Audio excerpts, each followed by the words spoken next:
বিকেলবেলা কিছু না কিছু বাচ্চাদের জন্য করতে হয়, তাই আজকে পোলাও সেমাই রান্না করব। আসসালামু আলাইকুম, ব্যাক টু মাই চ্যানেল। আজকে রান্না করব পোলাও সেমাই। প্রথমে 2 চামচের মতো ঘি দিয়ে দিলাম। ঘিটা মেল্ট হওয়া অবধি অপেক্ষা করে গরম হয়ে যাওয়ার পরে দিয়ে দিলাম দারচিনি, এলাচি, তেজপাতা এবং তার মধ্যে দিয়ে দিলাম পরিমাণ মতো চিনিটা মেল্ট হওয়া অবধি অপেক্ষা করব এবং পরিমাণ মতো দিয়ে দিলাম লবণ। এবার এগুলো একটু নেড়ে চেড়ে চিনিটা যাতে গলা যায় এই পর্যন্ত অপেক্ষা করব। এই তো ফ্রাই কিন্তু হয়ে এসেছে। এবার তার মধ্যে দিয়ে দিব গরম পানিতে ধুয়ে নেওয়া সেমাই।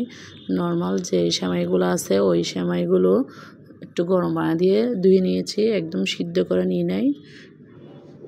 দেখুন একটু ঝরঝরো হয়েছে সেমাইটাও দেখতে, ঘিয়ের মধ্যে ভাজার কারণে আরও বেশি ঝরঝরো হয়ে যাবে। এটাকে অনেকে আবার জর্দা সেমাইও বলে।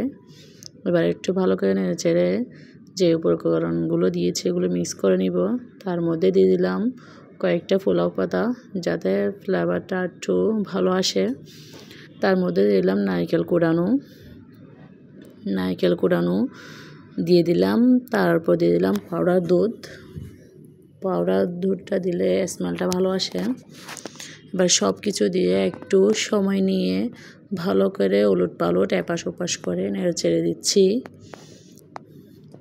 একটু সময় নিয়ে নাড়তে হবে, কারণ সেমাই যেহেতু একটু লম্বা লম্বা টাইপের, ঝরঝরা টাইপের, একটু সময় নিয়ে নাড়তে হবে। একটু মিডিয়াম হিটে প্রথমে, তারপর লো হিটে দিয়ে একটু সময় নিয়ে ভেজে নেবেন। তারপর দেখবেন এটা অনেকটা লুজ হয়ে গেছে, ঝরঝর হয়ে গেছে, অনেকটা কমে গিয়েছে। দেখেন অনেকটা লোভনীয় হয়েছে দেখতে। এভাবে সেমাই খেতে কে পছন্দ করেন অবশ্যই কমেন্ট করে জানাবেন। অবশ্যই ফুল ভিডিওটা দেখার চেষ্টা করবেন। সবাই ভালো থাকবেন। আল্লাহ হাফেজ।